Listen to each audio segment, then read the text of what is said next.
Good day everyone. I am Rylan Sardizon and together with my group mates, I'm Joseph Balse. And I'm David Aaron Adaw. and we will be presenting about the enrollment process. As we all know, enrollment is one of the most important steps for a student's academic journey. Noon, ang enrollment process ay manual pa. Pila dito, pila doon. Submit ng maraming physical documents at minsan tumatagal ng ilang araw bago maging officially enrolled. This was very time-consuming and stressful for students. Ngayon, with our proposed system, the enrollment process becomes faster, more convenient, and organized. Students can already log in, submit requirements, and even download their COR through the online portal.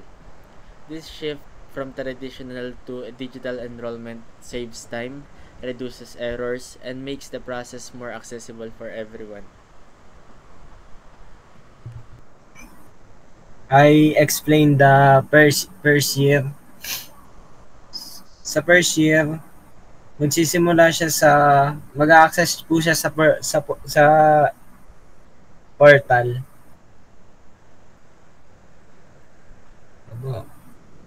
Then yung portal po magdi-display po siya ng login.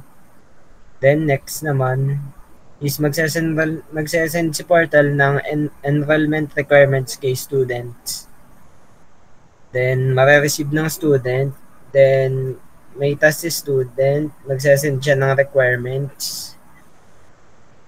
Then si enrollment portal mare-receive yung requirements.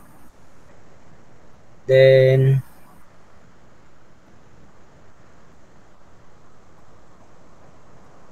baba. Then ipapasa ni portal yung requirements kay admission. Then meron ditong condition if nakapasa siya, and kung no, mag-e-end. Kung nakapasa, assume natin napasa.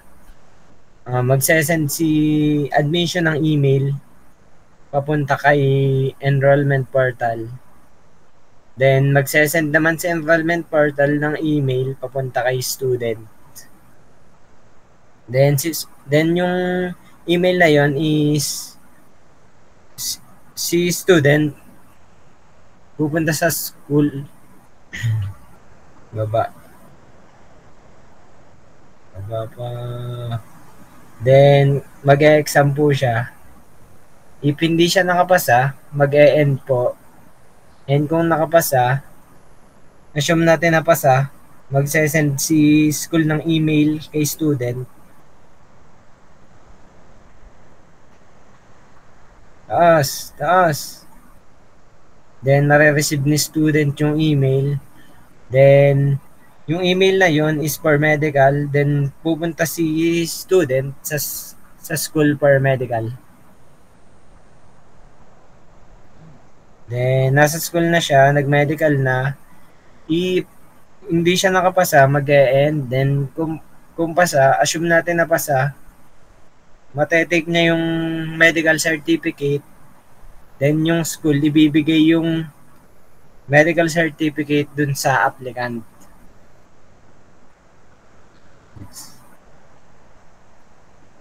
And mare-receive po ni student or ni applicant yung medical certificate. Then magpapasa po siya ng requirements sa admission.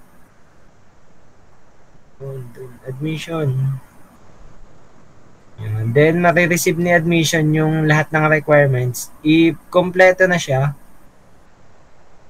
is magsesend ng email about date of interview si admission. Yeah, takit.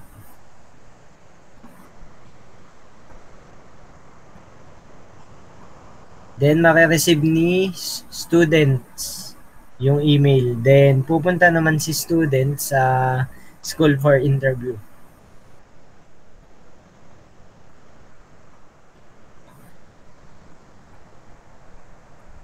Baba. Then si students nag-interview na.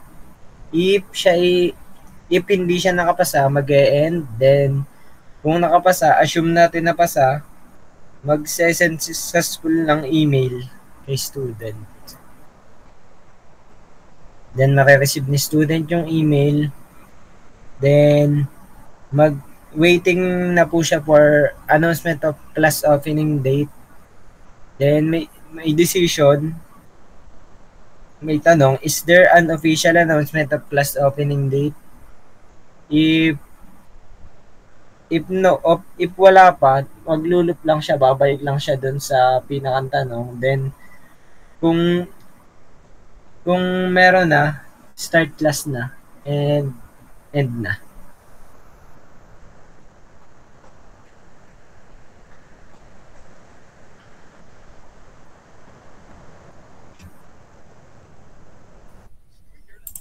So, pagkatapos sa first year, proceed na tayo dito sa second year and fourth year.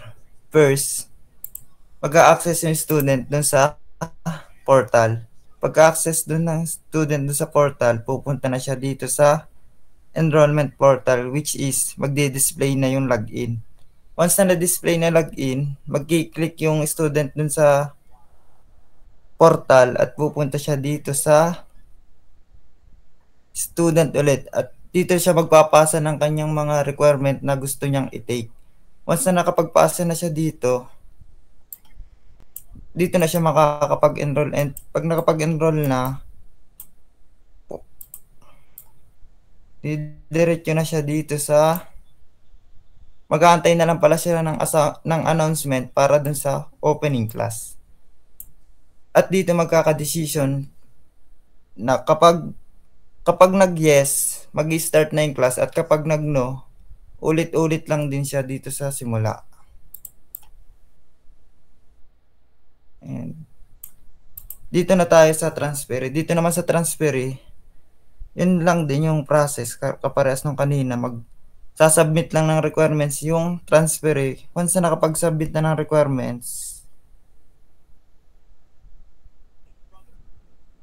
marireceive yun ng admission. Once na na-receive na ng admission, magkakameron dito ng gateway, which is kung required ba kung approve ba yung requirements. Once na nag-approve, pupunta lang siya dito sa access portal. Once na hindi naman, mag-e-end lang siya. Yun na nga, assume na natin na na-approve na siya, pupunta na siya dito sa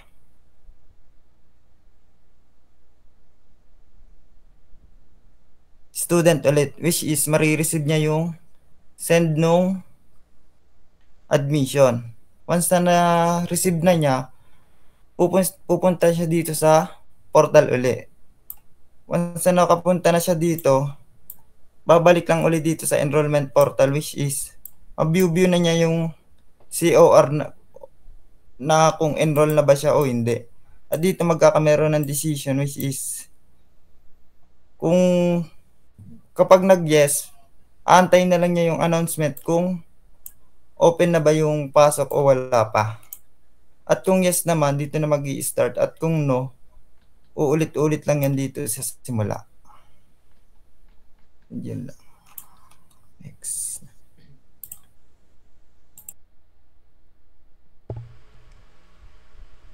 So, sa shifting course naman, another common concerns of students is shifting courses. Dati, kailangan pang pumunta sa registrar at magpasa ng maraming forms manually. Pero with the new system, students can request for course shifting through the same portal. They just need to upload the required documents, then they will receive updates kung approved na or if additional documents are needed. So, dito sa shifting form, pagkatapos nila mag-apply para sa shifting form, pababa nga, ipaprocess muna nila yon. So, dito nga sa sinabi ko na may mga required documents pang kailangan, may titignan muna kung approve ba to or kailangan ng additional documents. Then, pag na-approve na to, i-inform yung students para i-claim yung COR nila, yung bago nilang COR. Pero kapag hindi naman, i-end na yun. So, makakancel yung shifting, yung in-apply nilang para sa pag-shift. Then, next.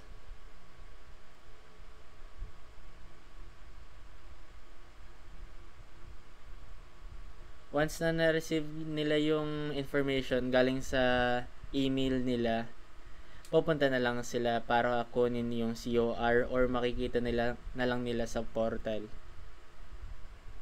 Tapos, ibibigay lang yung COR dun sa applicant, then, end na. Tapos na. Ganun lang kadali. Sa panahon ngayon, mas pinadali ang pag-request ng shifting course at hindi na ginawang manual. Ayun lang po and thank you po sa pakikinig.